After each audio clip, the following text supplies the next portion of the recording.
व्यापार चलता ही नहीं, उसने 50 बार बदल के देख लिया, फैक्ट्री चली नहीं रही। जिस काम को करने के लिए जाते हैं वो काम टल जाता है। आज की जगह कल, कल की जगह परसों, परसों की जगह नरसों, काम होता ही नहीं। बेटा बेटी का संबंध करने जा रहे हैं पर हो ही नहीं।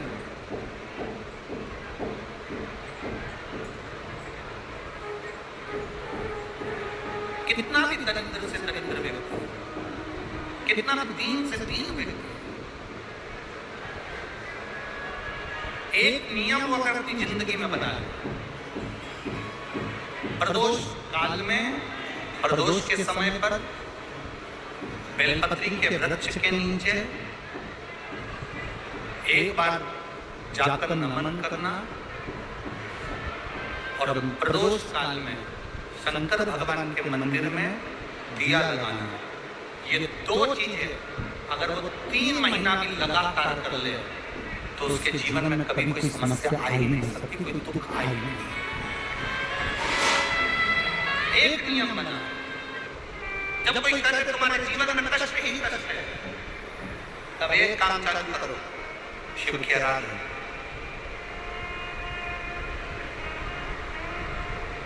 तब एक काम चालू करो, भगवान शंकर की आराधना।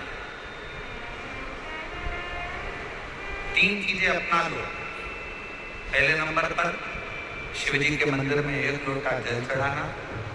दूसरे नंबर पर मंदिर में दिया लगा सकते हो तो ठीक है, नहीं तो एक कनेर का फूल पीला वाला, देखा है आप लोगों ने? जम के बोलो जरा, पीले कलर का कनेर का फूल एक प्रदोष काल के समय पर अगर दीप लगा सको तो ठीक है, नहीं तो एक कनेर का फूल पीले कलर का शिव जी के अशोक सुंदरी का स्पर्श। अशोक सुंदरी वाली जगह मालूम है ना आप लोगों को? फिर से आप समझ लें।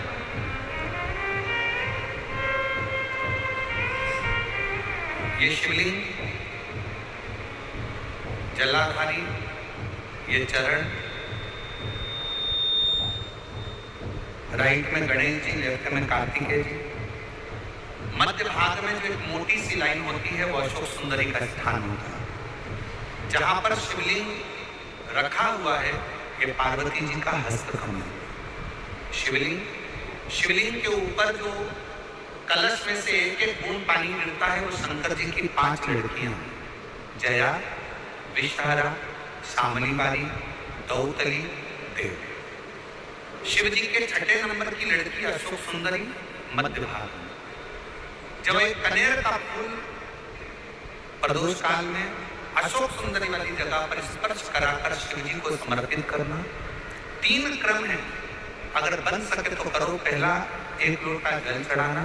दूसरे नंबर पर अगर बहुत ज्यादा तकलीफ की जिंदगी चल रही हो, बहुत कष्टमय जीवन चल रहा हो और सबने कह दिया कि तुम्हारी किस्मत में तो धक्के ही लिखे हैं, केवल आप धक्के ही खाओगे, तो एक कनेर का पुष्प प्रदोष काल में अशोक सुंदरी का स्पर्श कराकर शिवलिंग पर चढ़ाओ और शिव की आराधना और दिल से बाबा को पुकार करो। श्री शिवाय नमस्तुभ्यं, श्री शिवाय नमस्तुभ्यं। और मेरी जीजियों, मेरे जीजाओं, मेरी बेटियों, बेटाओं, मेरी माताओं, एक बात और आपसे कहना चाहती हूँ। जब आप पशुपतिनाथ का व्रत करो ना, पशुपति व्रत को अगर आप धारण करो या सोमवार का व्रत करो या शिवरात्रि का व्रत करो या प्रदोष का व्रत करो या शंकर जी के मंदिर में जाकर कोई उपास, कोई व्रत, कोई पूजन कर रहे हो, तो एक निवेदन और आज इस व्यासपीठ से करें आप लोगों के लिए।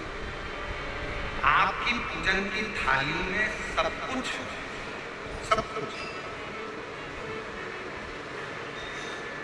और जो आपके पास में बैठकर पूजन कर रही है उसकी थाली में अगर कोई कमी दे गई है ना, तो शिव महापुराण ये भी कहती है कि शंकर के सामने बैठकर किसी की पूजन की थाली में भी कमी मत देखो, बन सके अपनी पूजन की थाली में से थोड़ा सा सामान उसकी थाली में रख दो। प्रयास करना कि वो कमी ना देखी जाए। अगर हम भगवान की साक्षी में भी अगर कमी देखेंगे तो हमारे जीवन में कमियां बढ़ती चली जाए। हम क्यों करें? हे गुरु जी, हमारी टेम्परेरी नौकरी है, बहुत कष्ट में हम, क्या करें हम? कहीं मत जाओ, तुम्हारे नजदीक में जो शंकर का मंदिर है उस मंदिर में जाकर झाड़ू लगाना प्रारंभ कर दो। तुम्हारे शिव जी के मंदिर में कहीं पोछा लगाना प्रारंभ कर दो। तुम्हारे शंकर के मंदिर में थोड़ा सा चंदन घिसना प्रारंभ कर दो। नौकरी पर जाओ, ड्यूटी पर जाओ, बच्चों को संभालो, परिवार को संभालो, उसमें से थोड़ा सा समय शंकर जी को देना प्रारंभ करो। थोड़ा सा समय निकालना शिव जी के लिए, थोड़ा सा समय। हे गुरु जी, अभी मेरी तनख्वाह तो मात्र 8,000 रुपए मिलती है, प्राइवेट जॉब कर रहा हूँ, परिवार बड़ा है, गुरुदेव दिल्ली जैसे शहर में रह रहा हूँ, बहुत दुख का जीवन चल रहा है, क्या करूँ? किसी को हाथ नहीं दिखाना, किसी को पत्रिका नहीं दिखाना, किसी को भाग्य नहीं दिखाना, अब जो कुछ दिखाना अपने शंकर को दिखाना। उसके मंदिर में सेवा करना प्रारंभ करो। और मेरे बाबा तेरी सबसे बढ़िया। यदि कोई एक बार भी शिवालय की ओर चले जाता है, शंकर की ओर बढ़ जाता है, शिवालय की ओर बढ़ जाता है, तो उसके पितर, उसके पूर्वज और उसके जीवन में कितने भी दोष हो, वो सारे के सारे दोष समाप्त होते चले सारे। और शायद इसीलिए शिव जी पर चढ़ाया गया एक लोटा जल हमारे घर का पितृ दोष हो चाहे अन्य दोष हो, वो भी समाप्त कर दे। कितना सुंदर कहा है। जब जिंदगी बहुत संघर्ष में चल रही हो, बहुत दुख का जीवन चल रहा हो, बहुत कष्ट का जीवन चल रहा हो, बहुत कष्टमय जीवन चल रहा हो, तब शमी के 5 तत्व, शमी के 5 तत्व, एक दुर्वा के साथ एक अक्षत चावल का एक दाना, वो भी हल्दी में भिगोया हुआ हो या केसर में भिगोया हो।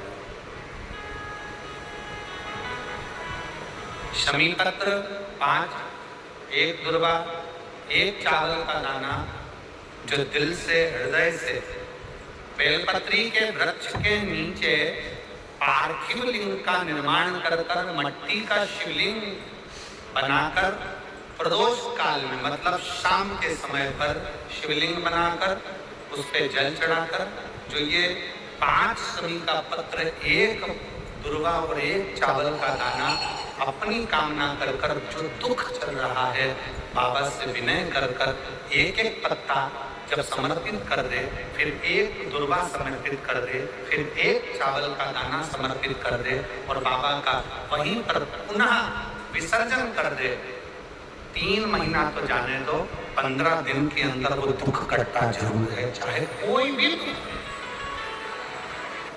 किसी भी तरह का दुख क्यों।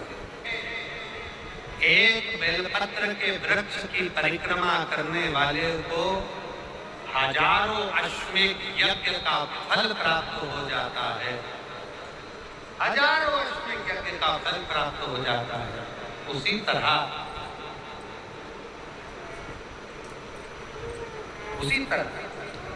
एक पार्थिव लिंग का निर्माण करने वाले को, मिट्टी का शिवलिंग का निर्माण कर कर पूजन करने वालों को 12 ज्योतिर्लिंग के शिवलिंग के दर्शन का पुण्य फल बहुत ध्यान लगा। एक बेलपत्री और उस बेलपत्री में एक चंदन की बिंदी और एक अक्षत का दाना मात्र रखकर भी अगर शिवालय पर चढ़ा दी जाती है, एक बेलपत्री, एक चंदन का बिंदी और चंदन फिर निवेदन करेंगे। आज के जमाने में तुम लोग सब घिसा घिसाया, बड़ा बढ़ाया